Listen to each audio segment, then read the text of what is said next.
सभी के लिए नमस्कार मित्रों, हमारे इस चैनल पर बहुत बहुत स्वागत और अभिनंदन करते हैं। आज इस क्लास में जानने वाले हैं टेंडर वोट के बारे में। टेंडर वोट जिसको हम निविदा मतपत्र भी कहते हैं। यदि आपके सामने इस तरीका का केस आता है तो किस तरीका से इसकी प्रोसेस करोगे आप, पूरी की पूरी प्रक्रिया मैं यहां पर उदाहरण देकर के समझाऊंगा, जिससे कि आराम से आपको समझ में आ जाएगी और किसी से भी पूछने की आवश्यकता बिल्कुल भी नहीं होगी। आराम से समझ जाओगे आप कैसे इस प्रोसेस को आप पूरा करोगे। चलिए शुरू करते हैं। देखिए, सबसे पहले तो मित्रों मैं आपको यह बताता हूं कि टेंडर वोट होता क्या है, यह स्थिति कब बनती है वो पहले समझेंगे, उसके बाद में इसकी प्रक्रिया मैं आपको बता दूंगा। जैसे सबसे पहले जो हमारा वोटर आएगा वो पीओ फर्स्ट के पास आता है मित्रों। किसके पास आता है? पीओ फर्स्ट के पास। ठीक, देखिए अब मैं आपको प्रोसेस बता रहा हूं। यहां पर ये आपको मैं बूथ की स्थिति बता रहा हूं। यहां पर पीओ फर्स्ट है, ये पीओ सेकंड हो गया हमारा, और यहां पर पीओ थर्ड हो गया।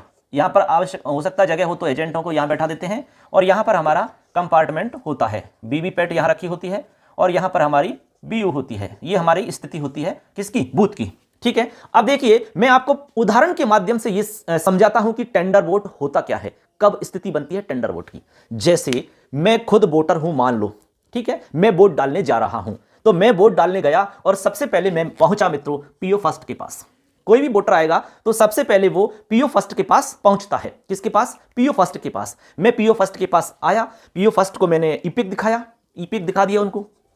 ठीक है, उन्होंने देखा, चेक किया, मार्क कॉफी यानी कि वोटर लिस्ट के अंदर मिलान किया उन्होंने, और मिलान करके उन्होंने कहा कि भाई साहब आपका वोट तो डल गया, आप तो डाल गए वोट पहले, आपका देखो वोटर लिस्ट में देख लीजिए, आप वोटर लिस्ट में आपका वोट डल चुका है। इस तरह की स्थिति होती है टेंडर वोट की, यानी कि मेरा खुद का वोट मैंने नहीं डाला, लेकिन कोई और व्यक्ति मेरे से पहले ही डालकर चला गया, मतलब मेरे वोट की इज्जत पहले ही लुट चुकी किसी के द्वारा।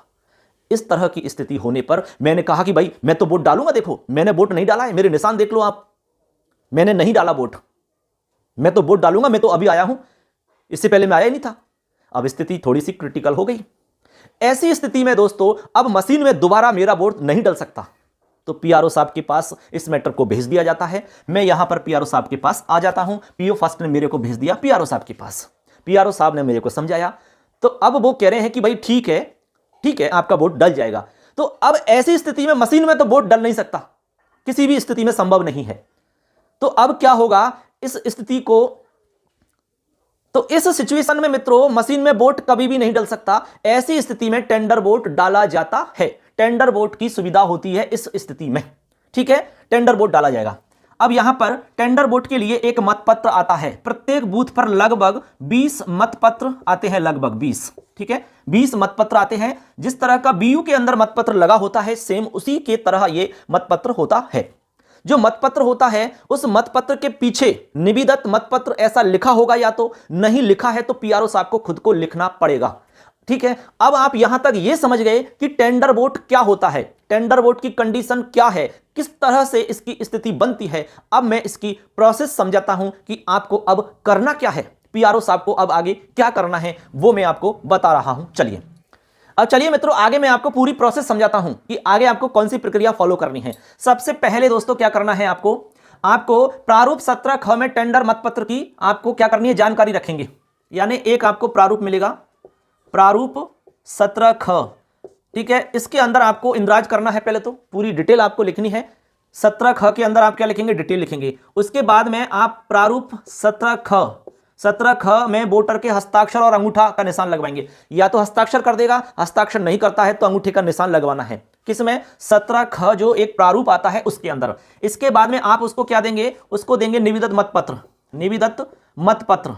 ठीक है, मतपत्र, एक मतपत्र देंगे जिसमें सभी कैंडिडेट का नाम होगा, उसको दे देंगे और उसको एक आप मोहर देंगे, उसको एक मोहर देंगे। मोहर का क्या नाम है? Arrow cross mark, arrow cross mark मोहर मिलेगी। उस मोहर को उसको दे देंगे और उसको स्टांप दे देंगे। किसको? जिस वोट डालने वाले व्यक्ति को स्टांप दे देंगे, एरो क्रॉस मोहर दे देंगे। ठीक है, निविदत मतपत्र दे देंगे और उससे कहेंगे कि भाई जाइए आप वोट उसमें कंपार्टमेंट के अंदर जाओ और इस पे आप जिस भी कैंडिडेट को वोट डालना चाहते हो उसके सामने, ठीक है, आपको क्या लगानी है, मोहर लगानी है। एरो क्रॉस मार्क की मोहर आपको लगा देनी है। इसका मतलब होगा कि आपने उस व्यक्ति को वोट डाल दिया, ऐसा इसका मतलब होगा। ठीक है, अब क्या होगा, मतपत्र दे दिया, मोहर लगा दी उसने। अब वोटर पीआरओ को दे देगा, उसको वोटर आएगा और उस मतपत्र को किसको दे देगा, पीआरओ साहब को दे देगा। ठीक है, अब पीआरओ साहब क्या करेंगे, टेंडर वोट की सूची तैयार करेंगे। उस लिस्ट में जो एक प्रपत्र आता है, उस प्रपत्र में सूची तैयार हो जाएगी। उसके बाद में एक लिफाफा रहेगा उसका, उस लिफाफे के अंदर उस सूची को रख लिया जाएगा। इसके बाद में जो हमारा 17 के रजिस्टर है, आप सोच रहे होंगे 17 के रजिस्टर में क्या करें। 17 का रजिस्टर के अंदर किसी भी तरह की कोई भी प्रविष्टि आपको नहीं करनी है, नहीं करनी है। 17 का रजिस्टर में आपको कुछ भी नहीं लिखना, कुछ भी। ये केवल और केवल निविदा मतपत्र जो होगा, हमारा बैलेट पेपर होगा, उसी पर आपको ये बोर्ड डलवाना है, एरो क्रॉस मार्क सील उस पर लगानी है। उसके बाद में उसको एक लिफाफे के अंदर रख लेना है सूची के साथ।